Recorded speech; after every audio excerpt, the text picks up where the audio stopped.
if you're in your mid to late 30s, your 40s or your 50s, you might think, oh, it's impossible for me to grow a business. I can't keep up with these 20-somethings doing what they're doing. How the hell am I going to grow successfully when, if I'm honest, I don't really want to play that game?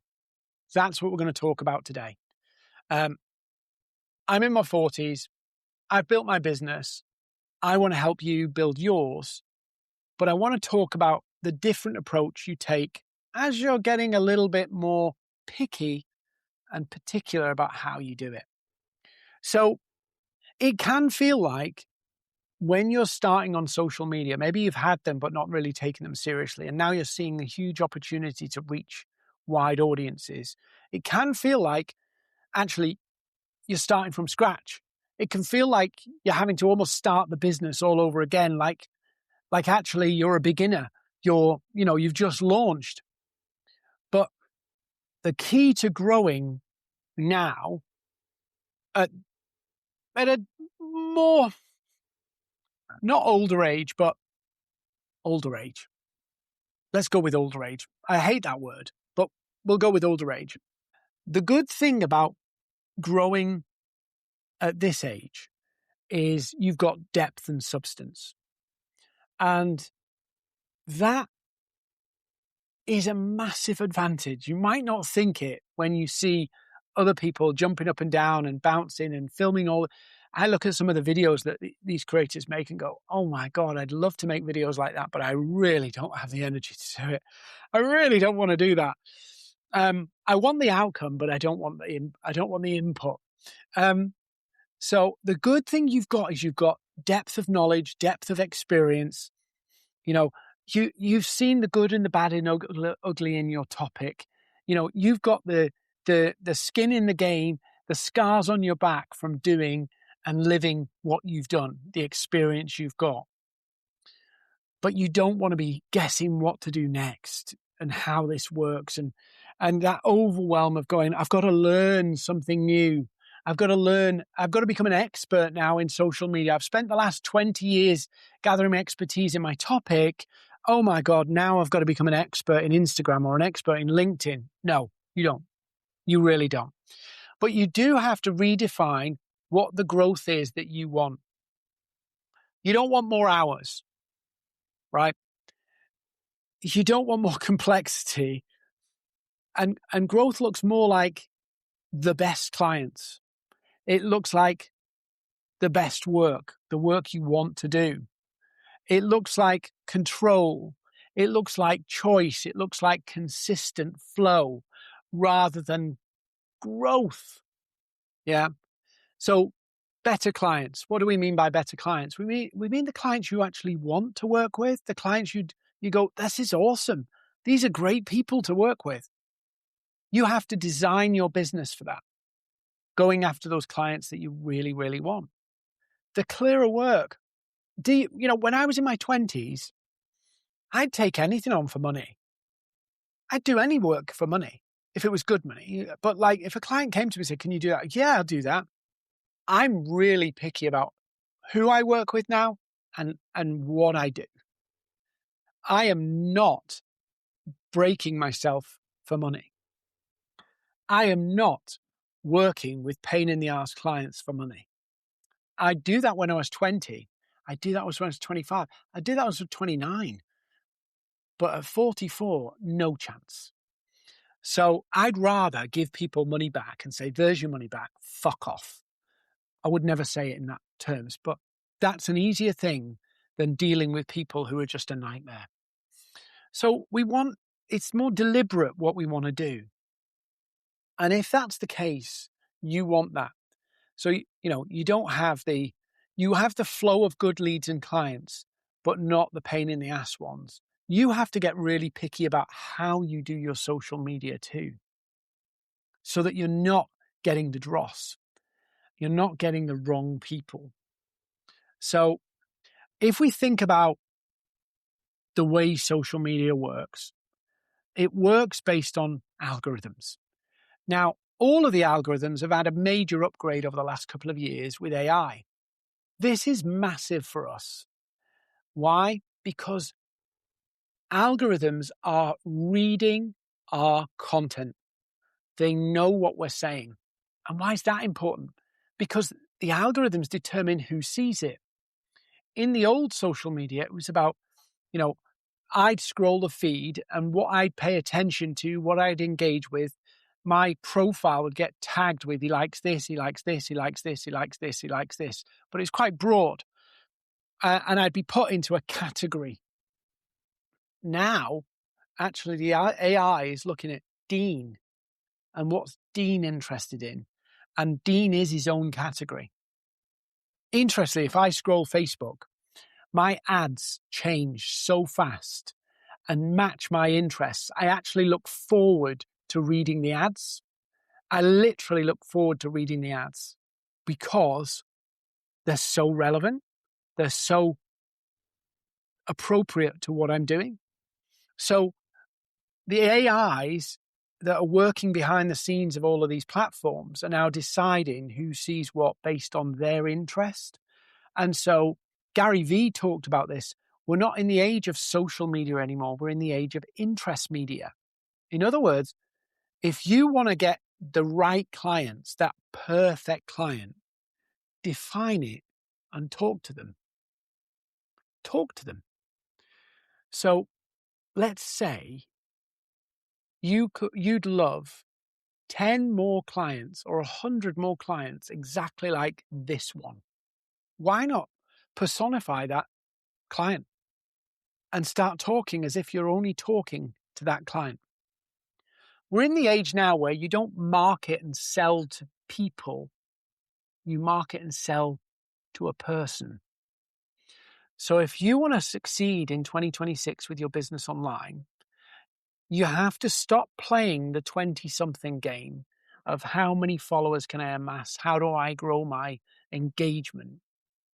If you want to make money and make money on your terms with the clients you want to work with the people who pay the price you want to charge, you have to personify who that client is, because now the platforms are interest driven, not follower driven, and particularly if you don't want to chase huge performance, you just want to get visibility and attention of the right people, the relevance of your message and your content is going to matter more. I'll give you an example of this. I've started a new social media account across all the channels, and it's for an interest of mine.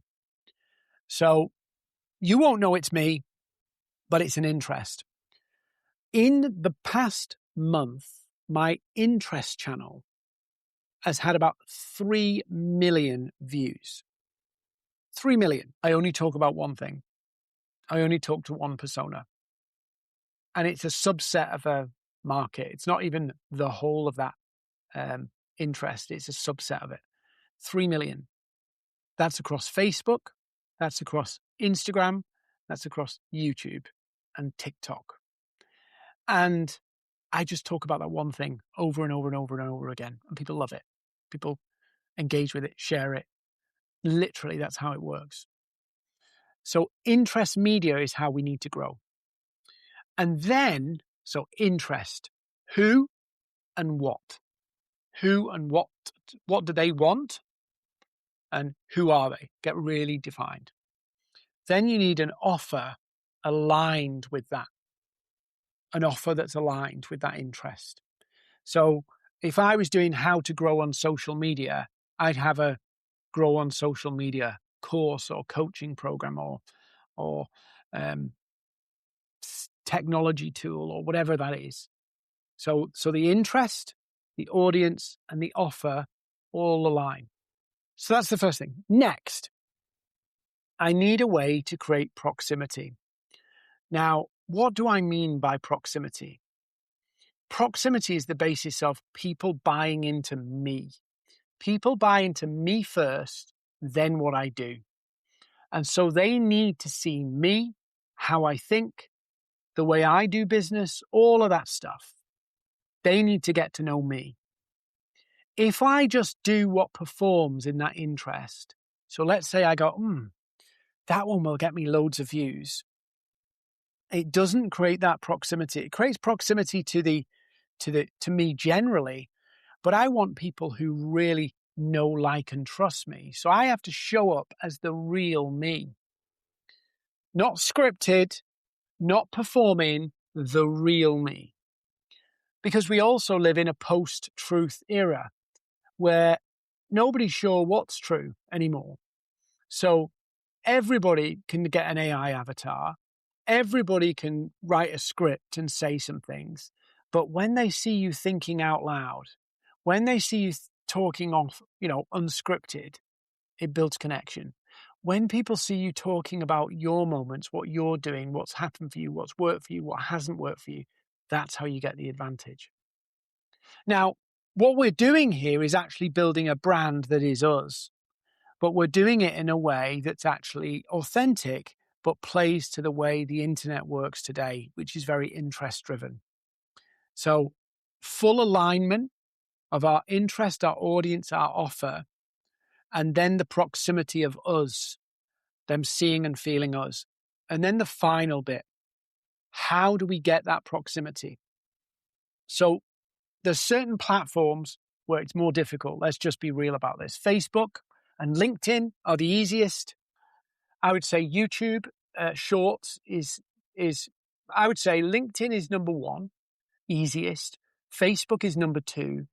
YouTube Shorts is number three. TikTok number four, and Instagram number five. Instagram is the hardest. LinkedIn is the easiest. So think about where's your audience and start on that platform. And then you need a way to create that proximity. So what I do is I have an email newsletter, a LinkedIn newsletter, and I do lives. Now I've got podcasts and all that other stuff, but fundamentally I've got those three levers: grow my email list, do lives and events, and a LinkedIn newsletter. That is my primary drivers. Out of that, my offers come out. Out of my newsletter, the offers. Out of my lives, the offers. Everything is built around those. Now, you don't need hundreds of clients. Most people watching me or listening to me will only need maybe 20 clients in a year. 20. So if the alignment is right, if your alignment of all of those things is right, even with a tiny, tiny audience, you'll do well. My Instagram's shocking. Yeah, it's not what I want it to be. I'm trying to figure out a place where I fit with it, what I do with it, and what I focus on, because I've not really focused properly. But I get clients from it because most of the videos are me thinking out loud. Most of the videos are me sharing my opinions. They don't get the viral reach, but the people who do watch. So if you only need 20 clients in a year and you're going, hang on a minute, I only get 100 views on my videos. That's way more than you need. If you did a video every working day, you'd have way more clients than you need. If you did a live once every morning for 10 minutes, that's all you need. As long as the alignment between the interest, the audience, the offer, and the proximity piece is there with the people in the way you do it. Yes, share some useful stuff and some tips and tricks and stuff like that. But is there some proximity in there that can get people into your world to see how you think and see how you do it? So that then when you talk about your offer, you talk about how you help people, it works. I think it's actually easier to build a business in your late 30s, 40s, 50s because you know what you want. It's just committing to that. I think the more you know about what you do and the more you do it, the more doubt you get about, is this the right choice?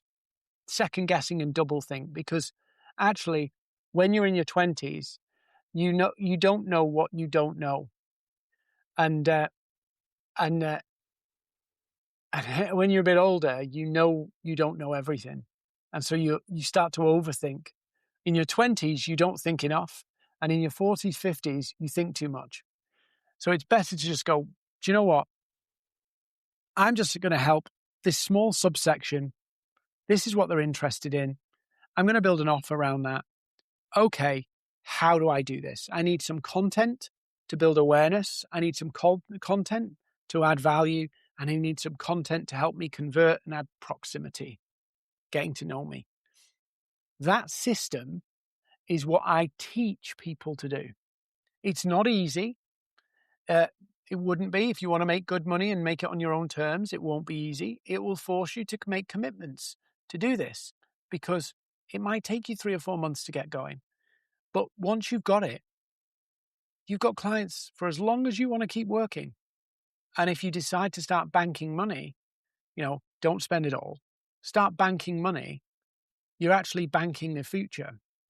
You don't need many clients. You don't need a big audience. You need alignment.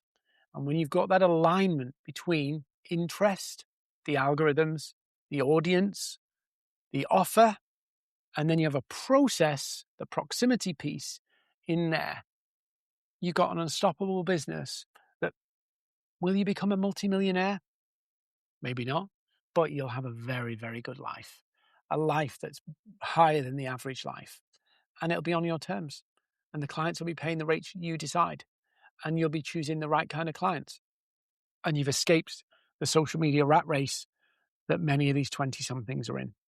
That's how you build a business in your 40s in 2026.